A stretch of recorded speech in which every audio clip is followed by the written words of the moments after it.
Hi, இன்றைக்கி வந்து NEET 2019 ரே ஆப்டிக்ஸில் கேட்ட 3 சிம்பிள் கொஷின் பார்க்க போகிறோம். அதாவது 2019 மொத்தம் 4 கொஷின்ஸ் இருக்குது ரே ஆப்டிக்ஸ்லேருந்து.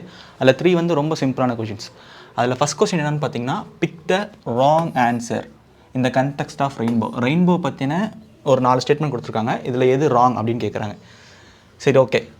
First statement, when the light rays undergoes to internal reflection in water, drop of secondary rainbow is formed.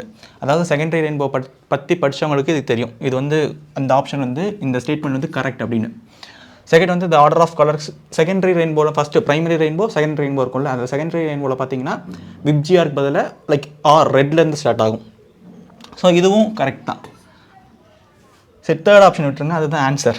But நான் ஃபோர்த் ஆப்ஷன் சொல்கிறேன். Rainbow is a combined effect of dispersion, refraction and reflection from the sunlight. இதுவும் correct தான். சரி, rainbow பற்றி படித்தவங்களுக்கு இதெல்லாம் ரைட்டுன்னு தெரியும். But rainbow பற்றி படிக்காதவங்களுக்கு ஜென்ரலாக ஒரு லாஜிக் வச்சு இந்த தேர்ட் ஆப்ஷன் வந்து ராங் அப்படின்னு சொல்லிடலாம். எப்போதுமே ஈவினிங் ரெயின்போ வரும்போது நம்ம எப்போதுமே லைக் ஈஸ்ட் டெரெக்ஷன் நோக்கி தான் பார்ப்போம். ரெயின்போ வந்து ஈஸ்ட் டெரெக்ஷனில் இருக்கும். பட் அந்த டைமில் சன் எங்கே இருக்கும்? வெஸ்ட் டெரெக்ஷனில் இருக்கும்.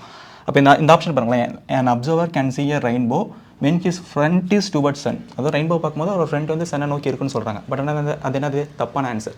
சன் வந்து நம்ம பேக் நோக்கி தான் இருக்கும். ஸோ இந்த ஆப்ஷன் கரெக்டு, இந்த ஸ்டேட்மெண்ட் வந்து ராங். சரி, ஓகே. நெக்ஸ்ட் கொஷின் பார்க்கலாம். which color of the light has the longest wavelength?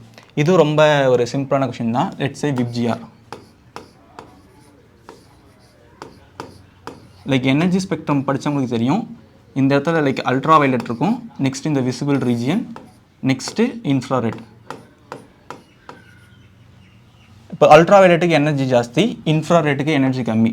So வயலட்டுக்கு எனர்ஜி ஜாஸ்தி, ரெட்டுக்கு எனர்ஜி கம்மி. ஸோ எனர்ஜி இஸ் என்ன? Energy equal to h nu which is equal to hc by lambda.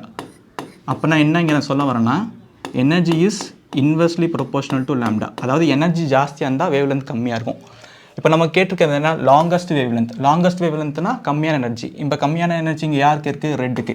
So answer வந்து red. Longest wavelength யாருக்கு இருக்குன்னா red. Like out of this option. சரி, okay. Last question. In the total internal reflection when the angle of incidence is equal to critical angle. When the angle of incidence is equal to critical angle for the pair of media in contact. Okay, what will be the angle of reflection? நமக்கு like ஸ்ட்ரெயிட்டாக மைண்டில் ஞாபகம் வந்துடும். Angle of incidence வந்து critical ஆங்கிளுக்கு ஈக்குவலாக இருக்கும்போது angle of refraction வந்து அந்த சர்ஃபேஸ் ஆஃப் கான்டாக்டில் இருக்கும். நம்ம எப்போதுமே ஆங்கிள் எங்கேருந்து மெஷர் பண்ணுவோம்? From the normal. ஸோ நார்மலேருந்து மெஷர் பண்ணும்போது 90 டிகிரி.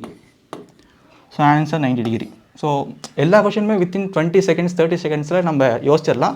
5 செகண்ட்ஸில் நம்ம ஓஎம்ஆரில் ஷேட் பண்ணிடலாம். Okay, thank you.